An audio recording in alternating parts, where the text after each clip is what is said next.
Los Angeles एक ऐसा शहर जहां रात को भी धूप का एहसास होता है। चमकती बिल्डिंग्स, भागती गाड़ियां और हर तरफ पैसों की बू। इस शहर में अमीर लोग और भी अमीर होते जाते हैं और बाकी लोग बस देखते रहते हैं। लेकिन एक आदमी है जो सिर्फ देखता नहीं, वो लेके भी जाता है और कोई उसे रोक नहीं पाता। इसका नाम है माइक डेविस। क्रिस हेम्सवर्थ ने इस किरदार को खेला है। लेकिन भूल जाओ थॉर को, भूल जाओ वो सुपर हीरो वाली इमेज। यहाँ हेम्सवर्थ एक ऐसा आदमी है जिसके अंदर एक दरवाजा हमेशा बंद रहता है। आंखों में एक गहरी बेचैनी रहती है।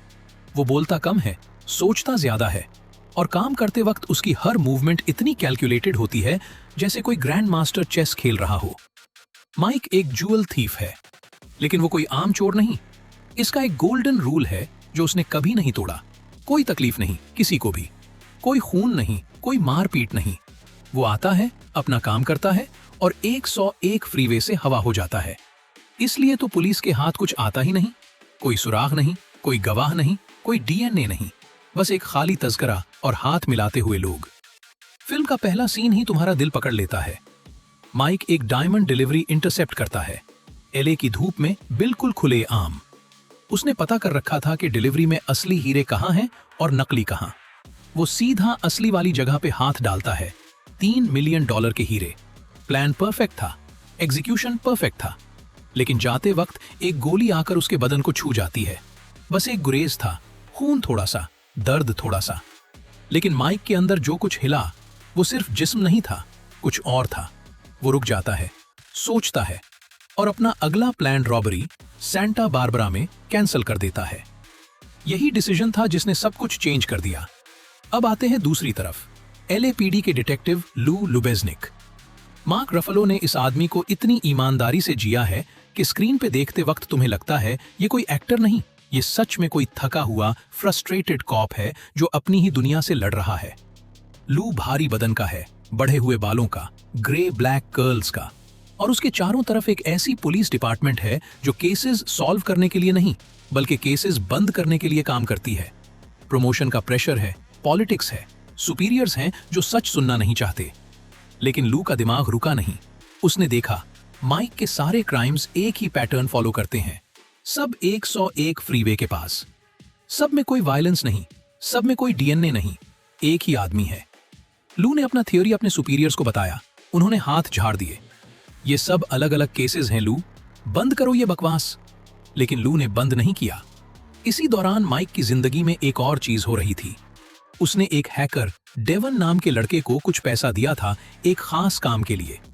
वो काम था एक इंश्योरेंस ब्रोकर का पूरा बैकग्राउंड निकालना। उस ब्रोकर का नाम था शैरन कोलविन। हैली बेरी ने इस किरदार को इतने नुआंस के साथ खेला है कि तुम उसे एक ही वक्त में समझते भी हो और पहचानते भी हो।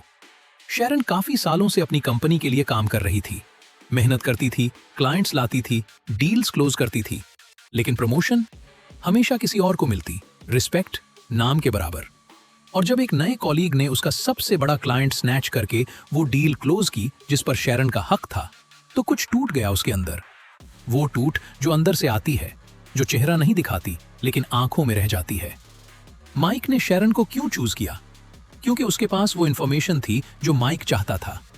शैरन का एक अमीर क्लाइंट था, स्टीवन मॉनरो, शादी करने वाला था और शादी से पहले वो सीक्रेटली $5.5 मिलियन कैश में कुछ रेयर डायमंड्स खरीद रहा था, इल्लीगली। बेवर्ली विल्शियर होटल में डिलीवरी होने वाली थी। माइक को चाहिए था अंदर की खबर, कब, कैसे, कहां। पहले माइक ने शैरन से सीधा अप्रोच किया और शैरन ने साफ मना कर दिया। लेकिन माइक ने उसका पीछा नहीं छोड़ा। वो उसे प्यार से समझाता रहा, रोज मिलता रहा और धीरे धीरे शैरन ने जाना ये आदमी उसे सिर्फ यूज करना नहीं चाहता। यहां कुछ और भी था।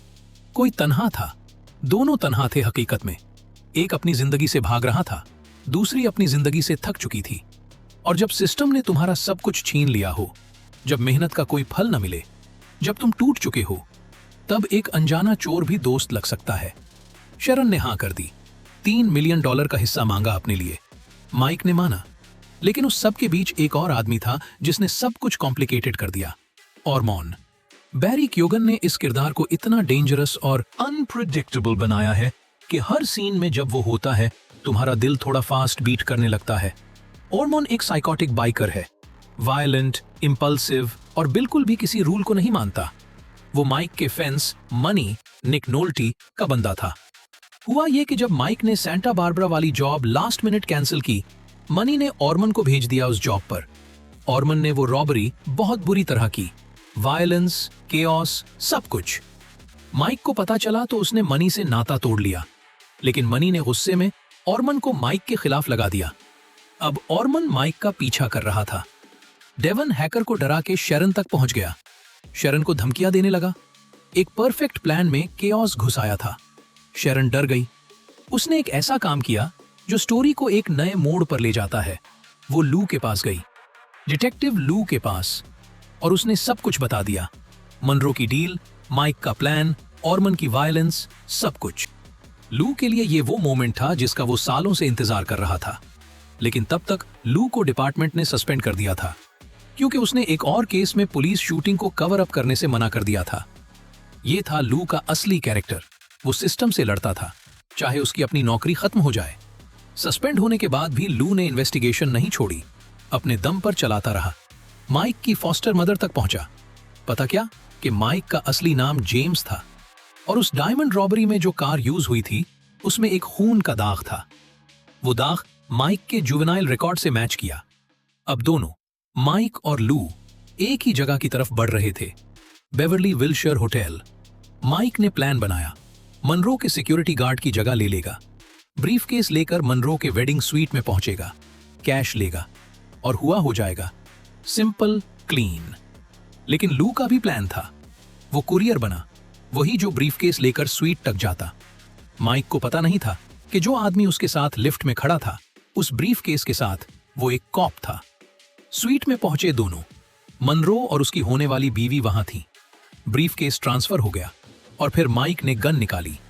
कैश लेने का वक्त आ गया था, लेकिन लू ने ब्रीफकेस के अंदर से अपनी गन निकाली जो उसने पहले से रख दी थी, और अपनी आइडेंटिटी रिवील की।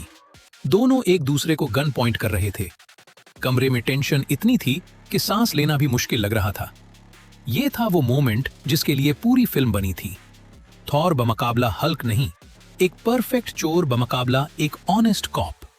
दोनों अपने अपने तरीके से सही थे। और तभी दरवाजा खुला। ऑर्मो, होटल एम्प्लॉय की यूनिफॉर्म में, ब्रीफकेस चाहिए था उसे। पूरा केओस लेके आया था अपने साथ। उसने मनरो को गोली मार दी। और माइक, वो आदमी जिसने आज तक किसी को हर्ट नहीं किया था, उसने ऑर्मो को मार दिया। लू को बचाने के लिए एक चोर ने एक कॉप की जान बचाई। लू के पास एक चॉइस थी, माइक को अरेस्ट करना, केस क्लोज करना, अपनी जॉब वापस पाना, या कुछ और करना। उसने कुछ और किया। माइक को जाने दिया, खाली हाथ। कोई हीरे नहीं, कोई कैश नहीं। लेकिन लू ने कुछ और भी किया जो तुम्हें सोचने पर मजबूर कर देता है। एविडेंस में जो नकली हीरे थे, उसने उन्हें असली हीरों से बदल दिया। और वो असली हीरे, वो ब्रीफकेस, शेरन को दे दिया। उस औरत को जो टूट चुकी थी, जिसे सिस्टम ने नचोड़ के छोड़ दिया था, उसे एक नई जिंदगी का मौका दिया। वो लास्ट ऑनेस्ट कॉप, जिसने सारी उम्र रूल्स के लिए लड़ी, उसने खुद एक क्राइम किया, एक नेक नियत से। माइक, वो शहर छोड़ गया, लेकिन जाते जाते लू के लिए अपनी विंटेज शेवी कमैरो छोड़ गया। एक गिफ्ट, एक खामोश शुक्रिया, एक रिस्पेक्ट दोनों तरफ से। और माया, वो लड़की जिससे माइक को प्यार था, जो उसे छोड़ गई थी क्योंकि वो अपनी जिंदगी का सच नहीं बता सकता था। उसे माइक ने एक छोटी सी फोटो भेजी, बचपन की, और लिखा, क्या मुझे एक और मौका मिलेगा? फिल्म खत्म होती है, लेकिन सवाल रह जाता है, कौन सच में अच्छा था इस पूरी कहानी में? माइक, जो चोर था लेकिन कभी खून नहीं किया और एक कॉप की जान बचाई? लू, जो ऑनेस्ट कॉप था लेकिन आखिर में खुद कानून तोड़ा? या शेरन, जो एक ऑनेस्ट औरत थी जिसे एक चोर ने वो दिया जो पूरी जिंदगी उसका सिस्टम ने नहीं दिया? क्राइम 101 सिर्फ एक हाइस्ट फिल्म नहीं है दोस्तों, ये एक आईना है जिसमें तुम खुद को देखते हो और सोचते हो, मैं होता तो क्या करता? और यही सवाल आपके लिए है। कमेंट्स में जरूर बताओ, आपको लगता है लू ने सही किया या गलत? और अगर आपको यह वीडियो पसंद आया तो लाइक करना बिल्कुल मत भूलियो। दी एक्सप्लेनर को सब्सक्राइब करो और ये अपने उन दोस्तों के साथ शेयर करो जो अच्छी फिल्म्स के शौकीन हैं।